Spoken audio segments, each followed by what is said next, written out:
This is the news on 92.3 Nigeria Info.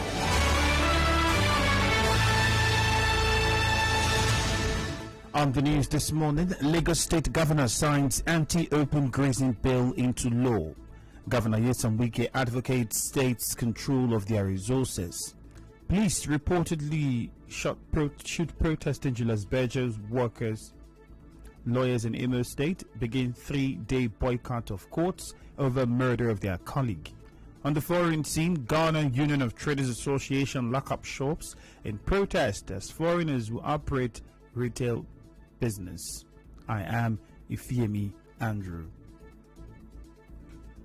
Lagos State Governor Babajide Sanwo-Olu has signed the bill prohibiting open grazing in Lagos into law.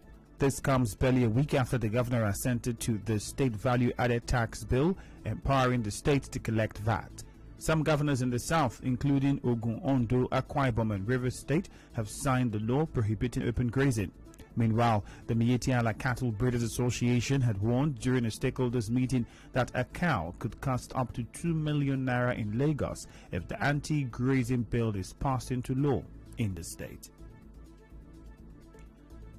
Governor Nyesom Wike has expressed concerns on why Rivers State is not included among states to benefit from any of the projects to be executed with the fresh loan that the federal government is seeking to obtain from the World Bank.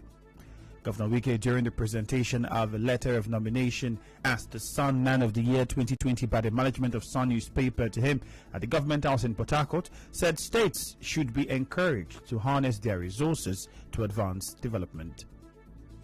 That yesterday nothing happened does not mean that today nothing will happen. Nigerians should encourage states to be strong enough to have resources to develop their states. We're in a federal system where we are practicing unitary system. Everybody at the end of the month will rush to Abuja to share money. Nobody comes back to the state to think, how do I develop my state? Look at the laws and see what they have made available for me to use to develop my state. The issue of that did not start from Rivers State alone. It started in Lagos State when Lagos challenged it in Supreme Court. Unfortunately, Supreme Court said, look, you wouldn't have sued the federal government. All you would have done was to sue the agency. Lawyers in Imo State have begun a 3-day boycott of courts over the murder of their colleague Darlington Odume. The protest began on Monday as courts across the state were closed. Odume was murdered last week in front of a supermarket in Olu town in Olu local government area of the state. Lawyers say the Nigerian Bar Association in the state agreed that lawyers boycott court sessions for 3 days to express their anger at the killing of Odume, who they called to bar about 6 years ago. No one has been arrested for the killing. Meanwhile, there was a high compliance with the Monday sit-at-home in Aba as businesses were shut down in the city. Although IPOB has since suspended the order, people have continued to observe it, probably out of fear. The order reportedly affected the resumption of train transport from Port Harcourt to Aba.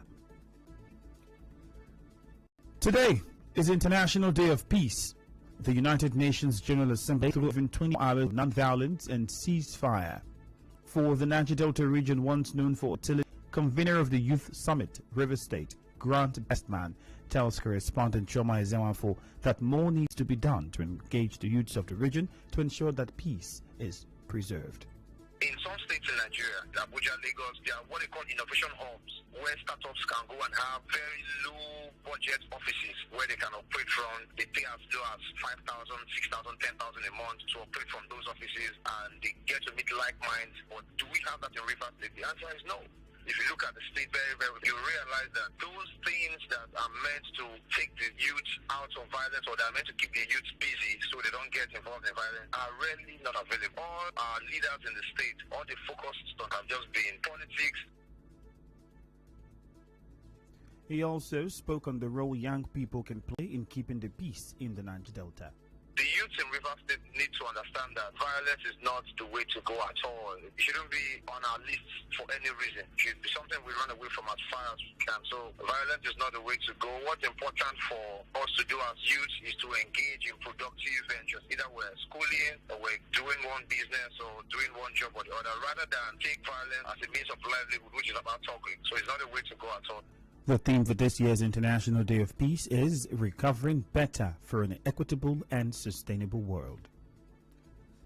The chairman of Emoha local government area Chidi Lloyd and chairmen from Asari Toro, Akuku Toro and Degema yesterday met to prefer solutions to the security challenges along the Emoha-Kalabari Road. This comes weeks after an expatriate working with Lulu Briggs Construction Company on the Trans-Kalabari Road was kidnapped on that axis of the road. Dr. Chidi Lloyd told correspondent Emeka Otuka shortly after the security meeting, which was held in Emoha, that they have agreed to set up a joint vigilante that will patrol the Emoha-Kalabari Road. I met with my brothers from the 3 local government areas of Kalabari section to with Degema, Asari Toro, Akuku Toro, for us to find a lasting solution to the issues of kidnapping on our road, the road from Bakri Junction to Tema, and also to ensure that what has happened, the kidnap of the expatriates that are doing the Trans-Kalabari Road, does not repeat itself again. So we have agreed that we will form a joint vigilante, leveraging from what we already have in Emoha. There will be a vigilante that will patrol that road at all times to ensure that road users go to their destinations unhindered. The Emoha Council chairman said the chairman also agreed that the security meeting will be rotational across the 4 local government areas of Emoha, Asari Toro, Akuku Toro and Degema. We have also agreed in this meeting that this meeting has come to stay.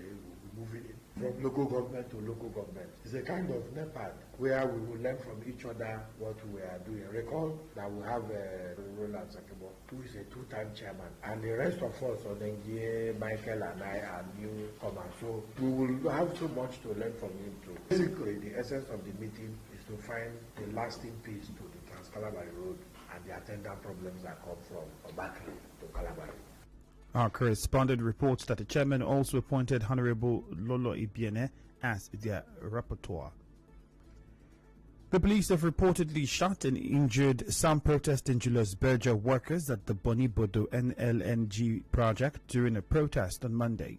According to some of the protesting workers, the Bori area commander in company of the joint security personnel disrupted their peaceful protest and demand of their welfare package from the company. I'm working with Julius Berger, River State, Kukana PPR project. Workers protested to increase our salary and some other things, our swamp allowance. Protest going on peacefully. Reaching today, our project manager and our chief security and everything, they have brought the Nigerian police and boys to shoot some of our workers, about 6 of them now. So the thing, it was peaceful demonstration without any arms or anything to do in the protest. So we have started the protest that was on Tuesday, and they paid them their own right. And that's the same boy are going here and they are giving us the same private we are doing here, they are paying a million money. The army and the policeman, the law they should leave that place. So we decided to go to the council, it should 6 of our workers on our presence. We are protest about our salary because we are working inside swamp, and we are protest about our salary and the swamp allowance they promise us to give us. The River State Police Command is yet to speak on the incident, but videos sent to Nigeria Info show some Julius Berger workers trying to move the injured workers. Bonny Local Government Council has formally announced the death of its chairman, David Irimaga, who passed on in the early hours of Saturday at UPTH. The acting chairman, Dame Anengi Baraswa, in a statement condoled with the family and council staff. She also said the condolence register is open at the Bonny Secretariat. With his death, the council will be getting its first female chairman.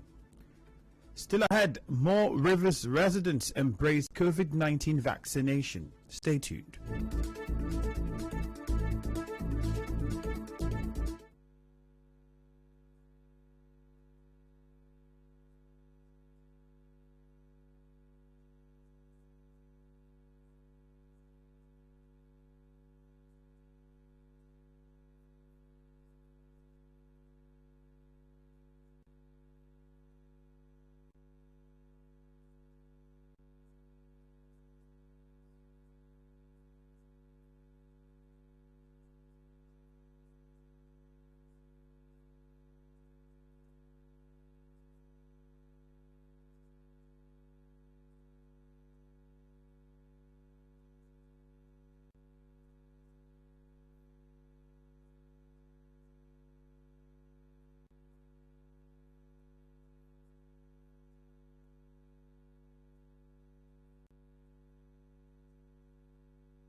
The Medical and Dental Consultants Association of Nigeria has again extended the ultimatum given to the federal.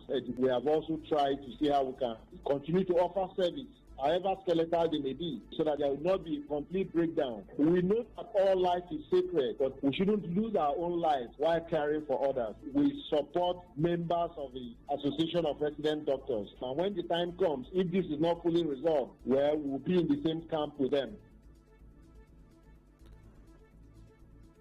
Recall that MD Khan on July 26 issued a 21-day ultimatum to the federal government over salary scales.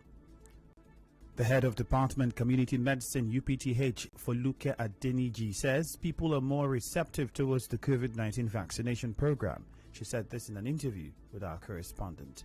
They are happy to take the vaccine. Nobody's compelling them. They're coming directly and requesting. And because the second dose is not due, we have people coming in to ask us when they will be vaccinated. But since we are expecting our batch, I've spoken to the state immunization officer. He assured me they would bring this Moderna for the second dose. People that have taken the first dose, the second dose today. And then tomorrow morning, we'll start vaccinating. Mrs. Adeniji listed manpower as one of the challenges being faced by the vaccination team. We've pulled more resources towards the clinic to help us mainly with data entry. But we are solving it. We are balancing out one way or the other. We've been able to clear a backlog, so people are collecting their cards and the vaccination process is going smoothly. All the people demanding the use of the facility, their needs are met. So I don't think we can say the strike is affecting us in any way. She also gave some clarification about the vaccine doses. Moderna is given 2 doses 4 weeks apart. Johnson & Johnson is the one that is a single dose. And then AstraZeneca is given, there's a range from 6 weeks to 3 months apart for AstraZeneca. 2 doses too. That is what we're doing now. A visit to some COVID-19 vaccination centers by our correspondent showed that health workers are only given doses of the AstraZeneca vaccine as they have run out of the Moderna vaccines. The second dose of the Moderna vaccine is expected to arrive in River State soon. Secretary to Government of the Federation, Boss Mustafa, says the federal government is serious about the call for mandatory COVID-19 vaccination of civil servants. He spoke at the unveiling of Nigeria at 60 photo exhibition in Abuja. Meanwhile, Nigeria recorded 393 new cases of COVID. The highest cases were recorded in the FCT, Lagos, Edo, Delta and River states. Plateau, Benue, Cross River, Abia, Bayelsa, Gombe, Bauchi, Kano and Adamawa states also recorded cases. And now, we'll bring you news from around the world. Members of Ghana Union of Traders Association (GUTA) locked up shops belonging to foreigners in protest at those operating retail traders in New Dwabem South Municipality during the protest, which they described as peaceful, forcefully locked up the shops, a situation that almost turned the foreign traders against them in anger. They also blamed the Ghanaian police for failing to prevent what they term illegal trading. According to GUTA members, the laws of Ghana does not allow foreigners to engage in retail business. On the news this morning, you heard that Lagos State Governor has signed the anti-open grazing bill into law. Governor Nyesom Wike is calling for states to be allowed to control their resources for development. Lawyers in Imo State have begun a 3-day boycott of court sessions over the murder of their colleague. The police have reportedly shot and injured protesting Julius Berger workers. Some Rivers residents are taking COVID-19 vaccines. On the foreign scene, we told you that members of Ghana Union of Traders Association have locked up shops belonging to foreigners in protest at those operating retail businesses. The news was edited by Enoho Ogbevire. Contact our newsroom on 0818-900-0017. For more stories, visit www.nigeriainfo.fm. Light showers expected in Port Harcourt this morning. My name is Ifiemi Andrew. Thank you for your time and have a lovely day ahead. Bye-bye for now.